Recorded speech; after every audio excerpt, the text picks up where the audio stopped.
오늘 우리가 읽은 가라지 비유는 사복음서 중에 유일하게 마태복음에만 있는 비유입니다. 그래서 어떤 사람들은, 성경을 의심하는 사람들은 이건 마태가 스스로 집어넣은 것이 아니냐, 이런 사람들이 있었습니다. 그런데 비교적 최근에 이집트에서 발견된 도마의 복음이라고 하는 외경이 있습니다. 그 외경에도 이 가라지 비유가 나타나 있습니다. 그래서 그 이후부터는 성경학자들 가운데 마태복음에 기록된 이 가라지 비유는 주님께서 친히 하신 비유라는 것에 학자들의 인식이 같아지고 있습니다. 이 마태복음에 나타난 이 비유 속에는 아주 독특한 몇 가지 특징이 있습니다. 누가나 마가와 달리 마태는 항상 하나님 나라 중심이었습니다.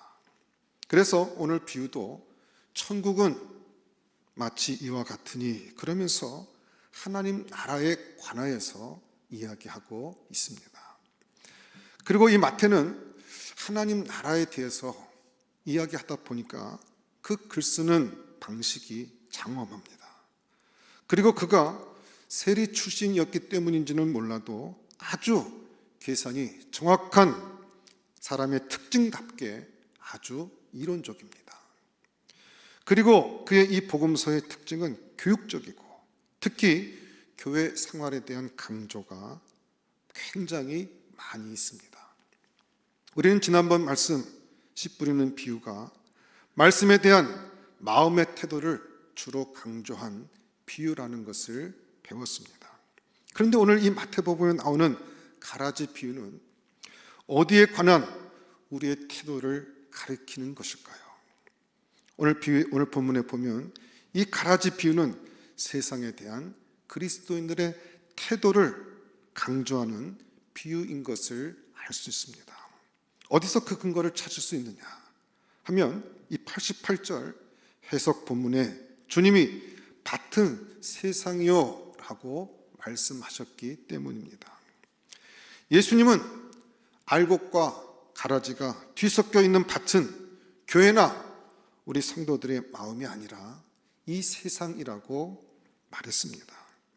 말하자면 이 세상은 선과 악이 혼재되어 있는 사회라는 것이죠.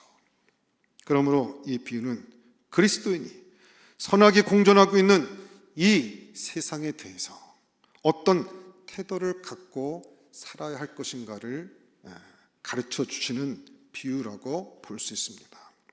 선과 악이 뒤섞여 있는 이 세상에 대해서 우리 크리스찬들은 어떤 마음과 자세를 갖고 살아야 되겠습니까? 제일 먼저 주님께서 경계하신 태도가 있습니다. 바로 분리주의적 태도입니다. 어떤 그리스도인들은 이 세상이 악으로 가득 차 있기 때문에 이 선과 악을 깨끗이 분리해야 한다는 이상적 태도를 가질 수 있습니다. 그래서 가라지를 뽑아내야 된다고 생각을 하는 것입니다. 그러나 오늘 본문에서 주님께서는 어떤 메시지를 우리에게 보내고 계십니까? 29절에 보면 주인이 이르되 가만두라. 가라지를 뽑다가 곡식까지 뽑을까 염려하노라. 주님의 천사들이 주님께 가서 알곡과 가라지를 깨끗이 구별하여 뽑아버리는 것이 어떻겠습니까? 선과 악의 명백한 분리를 주장했을 때 우리 주님은 오늘 본문에서 말씀하셨습니다. 가만두라.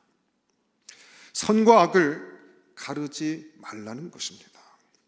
이것은 굉장히 놀랍고 독특한 태도입니다. 우리 주님께서는 세상에 선과 악이 공존하고 있고 선인과 악인이 뒤섞여 사는데 그것을 깨끗하게 의인과 악인을 갈라내고 악인을 뽑아내는 걸 금지하신 것입니다. 가만두라. 선악을 잠시 공존시키는 것이 주님께서 보여주신 태도였습니다. 예수님 당시 사람들은 의인과 악인을 가르려는 그런 분리주의적 경향을 강하게 가지고 있었습니다. 우선 바리새파 사람들은 율법을 잘 지키는 사람들과 율법을 무시하는 죄인과 세리들을 철저하게 분리했습니다. 그래서 죄인들, 세리들과 함께 앉아서 식탁 교제하는 것은 물론 거부하였고, 이 죄인과 세리들이 무엇을 만지는 것만으로도 부정을 탄다고 생각해서 철저하게 분리하려는 태도를 가졌습니다. 뿐만 아니라 이 당시에 쿰란파라고 하는 파가 있었습니다. 이 사람들은 자기들의 공동체를 빛의 아들들이라고 불렀습니다. 그리고 그 자기네들에 소속되지 않는 그 사람들은 뭐라고 불렀을까요? 자신들이 빛의 아들들이니까 그 반대에 해당되는 사람들은 어둠의 자식들이라고 불렀습니다. 그리고 자기네들은 세례 요한처럼 광야로 나와서 따로 집단 생활을 했습니다. 말하자면 오늘날 신앙촌 운동 혹은 어떤 시한부 종말론 단체에서 교회나 가정을 다 나와서 천국 갈 사람들끼리만 어디 따로 모이자 하는 이런 분리주의적 경향이 아주 강했습니다. 그리고 이런 분리주의적 생각이 이 쿰란 공동체의 주된 생각이었습니다. 그 다음에 열심당파라는 파가 있었는데 이 사람들은 민족주의자들이었습니다. 그래서 로마에 의해서 유대가 지배당하고 있을 때 하나님의 선민인 이스라엘 백성을 이방인이 다스릴 수 없다고 생각했습니다.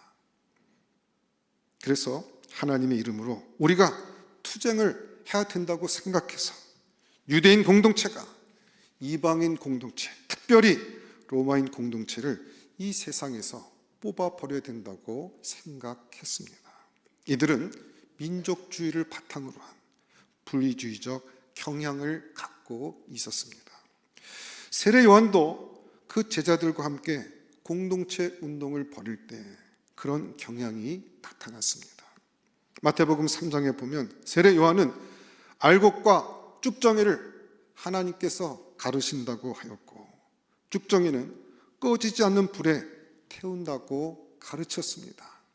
그래서 이 세례 요한의 제자들도 알곡과 쭉정이를 분별하려고 하는 그런 경향을 보였습니다. 예수님의 제자들 가운데는 그런 경향을 가진 사람이 없었을까요? 마찬가지로 있었습니다. 요한과 야고보는 예수님의 제자 중에 성격이 아주 급해서 우레의 아들이라고 불려진 사람들이었습니다. 그러니까 벼락치는 인격들이었습니다. 이 두 사람이 한 번은 예수님과 함께 여행을 가는데 사마리아 지방을 지나게 되었습니다. 사마리아 사람들이 예수님이 증거한 복음에 대해서 반응을 보이지 않고 오히려 배척했습니다. 그러자 이 야고보와 요한은 주님께 뭐라고 요청을 했습니까? 주님은 능력이 있지 않습니까? 하늘의 군대를 동원하셔서 이 사마리아 성을 다 불살라 버리십시오. 다 태워 죽이십시오. 굉장히 과격한 분리주의자들이었습니다.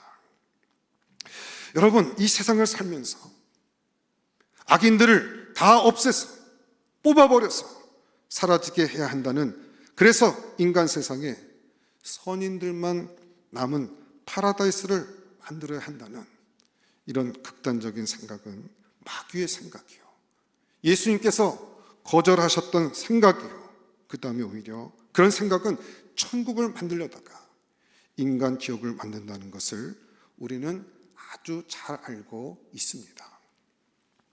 히틀러가 그런 생각을 가졌던 사람이었습니다. 순수한 아리안 계열의 독일인의 혈통만 남기고, 그리고 유대인들은 싹 잡아서 뽑아서 태워버리자. 그래서 600만의 유대인을 죽였습니다. 레닌의 뒤를 이어서 공산주의 러시아 정권을 잡았던 스탈린은 공산주의 사회, 순수한 공의적 사회를 만들기 위해서는 개인 재산을 유지하려고 하는 사람들을 없애버려야 하는데, 이 사유재산을 지지하는 이 반동분자들을 전부 뽑아버리자, 걸러내야 된다고 해서 600만에 이르는 러시아 노동자들을 시베리아로 끌어다가 다 죽였습니다.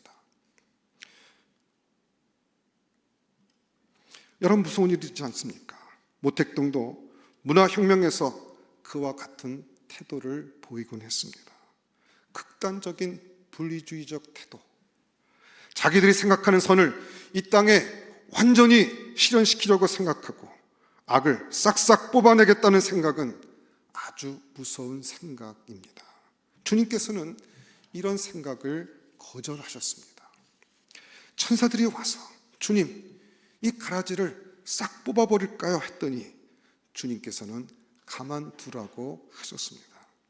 왜냐하면 그와 같은 혁명이나 그와 같은 어떤 제거 작업이나 숙청 작업을 하다 보면 항상 엉뚱한 사람이 희생당하고 피해를 보는 걸 주님께서는 가슴 아파하셨기 때문에 그렇습니다. 혁명 과정에서는 아이들이, 그리고 정말 노인들이, 여자들이, 그 일에 상관없는 많은 사람들이 그 진행하는 과정 가운데 엄청난 희생을 당합니다. 주님께서는 그런 극단적 분리주의적 경향을 오늘 반대하셨던 것을 볼 수 있습니다. 교회에서도 이런 경향이 많이 나타날 수 있습니다. 그리스도인 가운데도 주로 분파주의적 그리스도인들 가운데 그런 경향을 많이 가지고 있습니다. 뭐냐면 순수함, 거룩함, 정결함을 추구해서 교회 연합을 깨트리는 것입니다. 다른 교인들은 불경건한 성도, 혹은 거룩하지 못한 성도, 우리가 함께 할 수 없는 성도로 규정하고는 자기네들끼리 따로 예배와 신앙을 생활해야 되겠다고 분파를 만들어 나가는 것인데, 이걸 교회에서는 퓨리티, 거룩함과 유니티, 통일성, 하나됨의 갈등이라고 이야기합니다. 퓨리티를 더 강조하면서 교회의 하나됨을 깨트리고 나가려고 하는 분리주의적 경향을 가진 성도들에 대해서 성경은 아주 엄격한 경고를 하고 있습니다. 대체로 퓨리티 운동은 주로 바리새주의를 낳고 나중에는 오히려 퓨리티마저도 무너뜨리고 유니티도 해쳐버리는 그런 보기 좋지 않은 무서운 결과들을 역사 안에 자주 만들어냈습니다. AD 3세기 주님께서 돌아가시고 300년이 지나서 AD 400년이 되면서 로마가 기독교로 개종을 했습니다. 국교화했습니다. 황제가 믿었습니다. 그러자 그 전까지의 교회들, 순교자들, 그 전까지의 교회는 이 순교자들, 그 믿음을 지키기 위해서 사자굴에 들어가기도 하고 또 카타콤과 같은 그 지하 무덤 속에서 평생 그 환난과 핍박 속에서도 이 세상 풍조에 대항해서 의를 지켰던 수많은 사람들이 있었는데, 이 갑자기 로마의 귀족들이, 로마의 권세자들이, 로마의 그 부유한 자들이 주님을 따르는데, 그 주님을 따르기 위해서 어떤 대가도 지불할 만한 그런 자세도 태도도 안 돼 있는 사람들이 어느 날 갑자기 황제를 따라서 교회로 들어왔습니다. 그리고 그들이 곧바로 그들이 가지고 있는 지식과 그들의 지위 때문에 곧바로 교회의 지도자들이 되었습니다. 그래서 국교가 되자마자, 이 환난과 핍박이 없어지자마자 교회는 무섭게 타락하고 썩어지기 시작했습니다. 이것을 보고 견딜 수 없어 했던 사람들이 있었습니다. 이 당시 지중해 연안 사회에서 가장 지성인들이 많이 모여 있고, 그 다음에 영적으로도 아주 좋은 밭을 가지고 있었던 북아프리카 교인들이었습니다. 이 사람들은 저 로마에 있는 기독교인들과는 도저히 교제를 할 수 없다고 생각했습니다. 어제까지도 우리를 핍박하던 사람들과 어떻게 우리가 같이 신앙생활을 할 수 있단 말인가? 저들은 회개조차 하지 않았는데 어떻게 저들과 함께 할 수 있을 것인가 해서 도나투스 분파 운동이라는 것을 일으켜서 로마 캐톨릭으로부터 독립하려고 하는 운동을 벌였습니다. 그때 이 로마 기독교하고 북아프리카 교회 사이에 그 사이에서 갈등에 빠졌던 한 인물이 있는데 바로 그가 성 어거스틴이었습니다. 어거스틴은 북아프리카 카르타고 출신이었습니다. 그는 이 북아프리카가 갖고 있는 영성의 전통을 알고 있었고 그애들의 갖고 있는 그 순수함을 누구보다도 잘 알고 있었습니다. 그런데 그는 분리되어 나가려고 할 때 이 둘 중에 어느 것을 택할까 고민하다가 괴로워하다가 드디어는 그는 한 가지 결론을 내리게 됩니다. 아무리 퓨리티가 아름다운 것이라 할지라도 교회 한몸 되는 것을 깨트리는 퓨리티는 받아들일 수 없다고 생각했습니다. 그는 자기의 고향 친구들을 다 떠나서 로마 교회에 남았습니다. 역사는 어거스틴의 결론이 옳았다는 것을 보여주고 있습니다. 이 도나투스 분파운동은 분리주의로 가서 나중에 점점 더 치열한 거룩을 위해서 노력하다가 바리새주의화 되기 시작했고 다른 교회나 세상에 대해서 분리주의적 입장을 가지다가 나중에는 이단이 되어서 역사 속에서 사라지고 말았습니다. 변절자들을 색출하는 작업을 얼마나 심하게 했든지 분리주의자의 대명사로 그들은 불려지게 되었습니다. 나중에 이들은 어거스틴을 암살하려는 계획을 세우고 실행에 옮겼지만 결국 숲으로 돌아가고 말았습니다. 이 분리주의 운동은 그 당시만 해도 그 당시에는 거룩하고 도덕적 정당성이 있었지만 시간이 지나면서 오히려 교만해지고 오히려 그 안에 악이 생긴다는 결과를 우리에게 보여주고 있습니다. 주님께서는 우리가 거룩을 지키되 쉽게 갈라지려고 하고 이 세상의 악을 이 세상의 인간의 노력으로 다 제거할 수 있다고 하는 그런 착각에 우리가 빠지지 않도록 주님께서는 가만둬라. 가라지를 뽑다가 알곡을 해칠까 두렵다. 주님께서 말씀하셨습니다. 또 두 번째 주님의 자세가 30절에 나옵니다. 30절에 보면 주님께서 이렇게 말씀하셨습니다. 둘 다 추수 때까지 함께 자라게 두라. 추수 때까지 함께 자라게 두라고 말씀하셨습니다. 주님은 악의 번창을 인정하셨다는 것입니다. 주님은 역사가 주님께서 재림하시고 이 모든 것을 정리할 때까지는 이 역사가 불투명하고 악과 선이 혼재되어 있는 상황이고 동시에 그 당시에 그 둘을 함께 자라게 내버려 두면 여러분 알곡하고 가라지하고 뭐가 더 잘 자랍니까? 가라지가 훨씬 더 번식력이 좋습니다. 뿌리가 강하고 그 영양분들을 다 먹어갑니다. 그래서 오히려 이 둘을 함께 자라게 놔두면 이 알곡들이 의인들이 길을 못 펴고 악이 번성하는 세상을 만들 수밖에 없어집니다. 그런데도 주님께서는 그대로 가만두라고 말씀하셨습니다. 여러분 우리 크리스천들이 가져야 될 이 역사와 또 세상에 대한 태도 중 하나는 이 역사의 불투명성을 인정하는 것입니다. 악이 번성하는 것을 하나님의 경륜 가운데 우리가 인정하는 것입니다.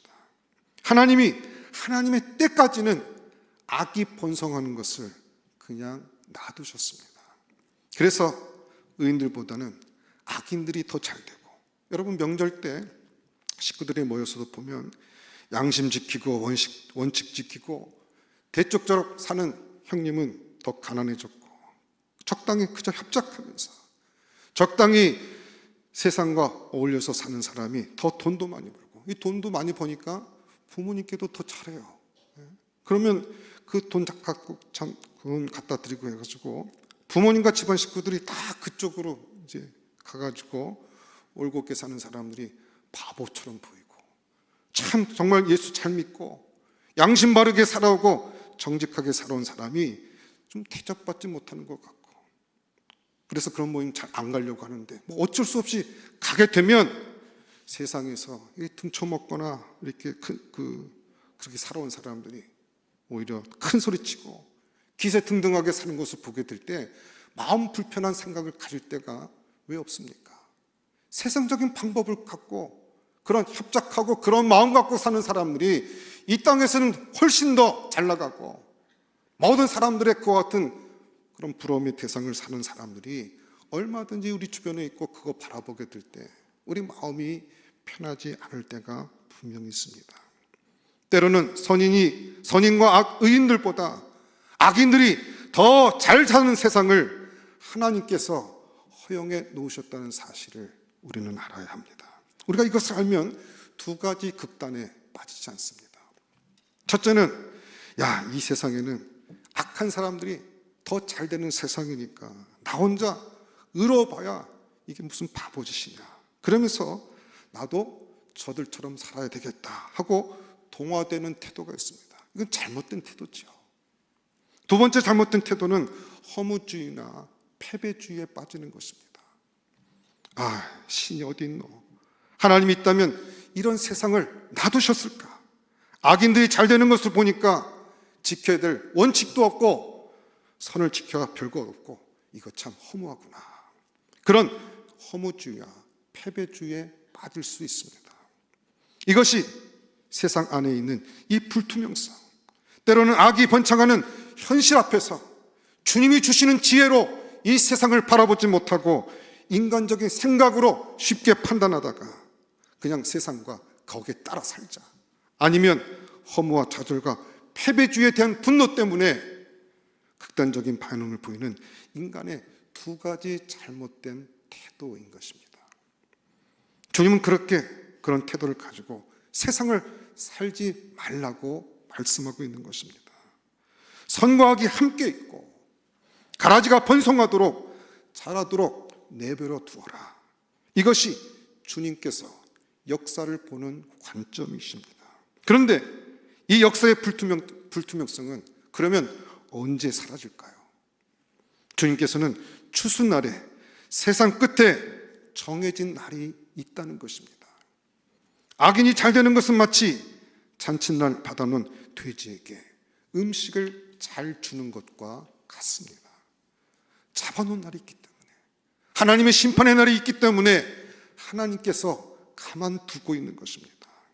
악인들의 번성을 하나님께서 그냥 놔두시는 것은 하나님이 그들을 치려고 작정했기 때문에, 그들에게 심판이 정해져 있기 때문에 지금은 개입하지 않고 계신다는 것입니다. 하나님께서 그와 같은 태도를 갖고 있기 때문에 우리에게도 그와 같은 자세를 가지고 새로운 태도로서 이 세상을 살 것을 요구하고 있는 것입니다. 여러분, 그러면 우리의 세상에 대한 태도는 무엇일까요?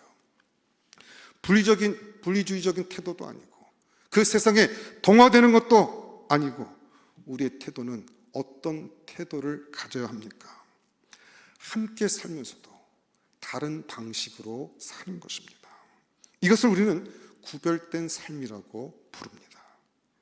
이 세상에서 떨어져 나가지 않습니다. 기도원으로 가지도 않습니다. 그냥 우리가 사는 삶의 현실에, 여전히 어두운 현실 속에 저들과 같이 삽니다. 뛰쳐나가지 않습니다. 그러나 동화되지 않습니다. 다른 방식으로 삽니다. 분노하지도 않습니다. 의를 지키면서 인내하며 굳건하게 원칙을 지키면서 힘들지만 살아갑니다. 그것을 우리는 구별된 삶이라고 얘기하고 있는 것입니다. 43절에 주님께서 이렇게 말씀하셨습니다. 그때 의인들은, 그렇게 구별된 삶을 산 사람들은 자기 아버지의 나라에서 해같이 빛나리라. 어둠에 실망하지 않습니다. 어둠 속에서도 빛을 잃지 않고 이 빛이 언젠가는 해같이 빛날 것에 대한 그 하나님 나라에 대한 소망을 가지고 어두워지고 점점 더 어둠이 짙어지고 악한 자들이 더 번성하는 이 삶의 현장 속에서도 절망하거나 낙심하지 아니하고 자기 파괴적 분노에 사로잡히지도 않고 끝까지 참고 견디고 소망, 믿음, 사랑을 가지고 불을 밝히고 어둠의 밤을 지나가는 사람들, 바로 이 사람들을 우리는 그리스도인이라고 부르는 것입니다.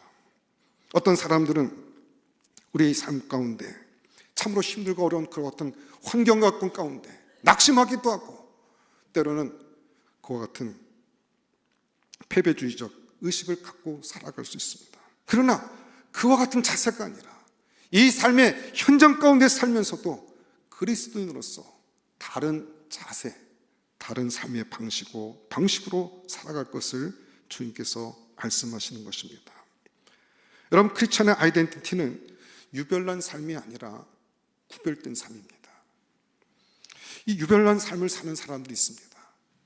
제사 때 가서 그 제사상 뒤집어 엎는 사람, 그럼 이런 사람들은 유별난 사람들이라는 것입니다. 그런 유별난 삶은 교만한 것입니다. 구별된 삶이라는 것은 겸손한 것이에요. 자기를 드러내지 않고 자신의 삶을 지킬 줄 압니다. 공격하지 않고 자신의 삶의 기초를 아름답게 가꿈으로 사람들로 하여금 돋보이게 합니다. 그분의 삶을 통해서, 그 삶의 현장을 보여주는 걸 통해서 그렇게 살고 싶은 마음을 그들 가운데 일으키게 한다는 것입니다.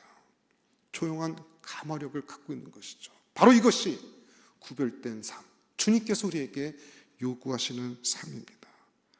구별된 삶에는 그러므로 마음속에 겸손이 있고 관용이 있고 다른 사람에 대한 용서가 있고 이 불의한 세상 속에서도 끝까지 참아낼 수 있는 인내가 있는 삶입니다. 우린 주님으로부터 그렇게 살도록 부르심을 받은 것입니다. 오늘 본문에 보면 우리는 결코 주수꾼으로 부름받지 않았다는 사실을 우리는 분명히 기억해야 됩니다. 주수꾼은 누구라고 했습니까? 천사들입니다. 이건 나중에 주님께서 하실 일입니다. 우리는 누구입니까? 하나님 나라의 씨 아니면 씨를 뿌리신 인자이신 그 그리스도를 뒤쫓아서 씨를 뿌리는 자에 불과한 것입니다. 여러분, 이건 무슨 소리입니까? 우리는 씨 뿌리는 데 필요한 분별과 기능을 부여받았지 결코 심판자 저처럼 뽑아버리는 종말적인 분별과 능력은 결코 부여받지 않은 사람들이라는 것입니다.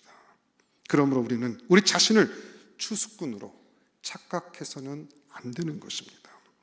우리는 주님 나라가 올 때까지 계속해서 의와 선을 심어가고 그리고 노력하고 계속해서 씨를 뿌리는 자로 부름받은 것이지 악한 것을 뽑아내는 주수꾼으로 저와 여러분들이 부름받은 것이 아니라는 것입니다. 그러면 우리는 어떻게 살아야 할까요? 오늘 성경은 말하고 있습니다. 어두운 세상, 여전히 빛된 삶을 살아야 된다고 말씀하고 있습니다. 해와 같이 그 정의와 진실과 양심이 빛날 때가 주님 나라에서 온다는 것을 믿고 더욱 어두워질수록 더욱 주님 앞에 빛으로 나가는 삶을 살아야 한다는 것입니다. 그리고 가라지가 더 번성하는 때가 돼도 그때 놀라지 말고 더 인내해야 하는 것입니다. 그리고 우리 안에 의의 열매가 계속 맺혀져도 우린 계속해서 겸손해야 한다는 것입니다. 그리고 더 중요한 자세가 한 가지 더 있습니다. 가라지는 원수가 뿌린 거지만 그래도 성령께서 역사하시면 그 가라지도 얼마든지 알곡으로 변할 수 있다는 믿음입니다. 여러분, 사람들은 잘 안 바뀌어요. 우리 그런 얘기들 많이 하지 않습니까? 사람 안 바뀐다고. 그런데 성령의 능력이 임하면, 거듭나면 그 사람도 바뀔 수 있습니다. 또한 우리는 어떤 게 알곡이고 가라지인지 아무도 모른다고 했습니다. 마지막 날에 주님의 나라가 도래할 때 그 열매를 보고 안다고 성경은 말씀하고 있습니다. 계속 가라지인 듯이 보이다가 막판에 알곡으로 나눈 사람들이 있습니다. 누가 가라지라고 우리가 함부로 말할 수 있겠습니까? 그러니 우리가 할 일은 계속해서 좋은 씨를 뿌리는 것입니다. 주변에 있는 모든 것이 가라지일전정 좋은 밭이 되고 다시 알곡으로 변할지도 모르고, 내가 모르고 알곡을 뽑아버릴 수도 있다는 생각에 계속해서 걸음을 주고 잘 자랄 수 있도록 도와주는 것입니다.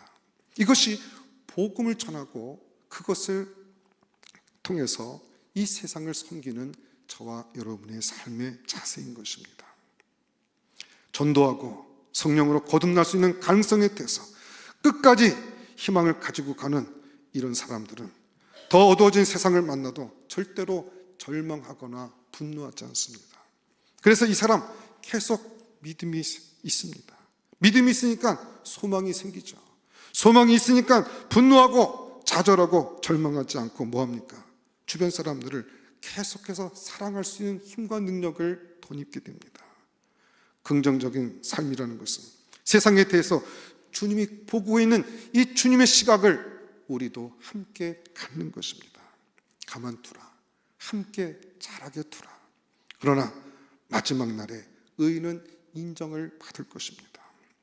여러분, 이것을 알았던 사람들이 바벨론으로 끌려갔을 때 이스라엘 백성들이 이 70년 동안 포로 생활을 하는데, 야, 이거 하나님 없나 보다. 하나님 계신다면 어떻게 하나님 믿는 백성이 이방인 그 우상 숭배하는 이방 나라에 끌려가 이렇게 70년 동안 박아둘 수가 있어.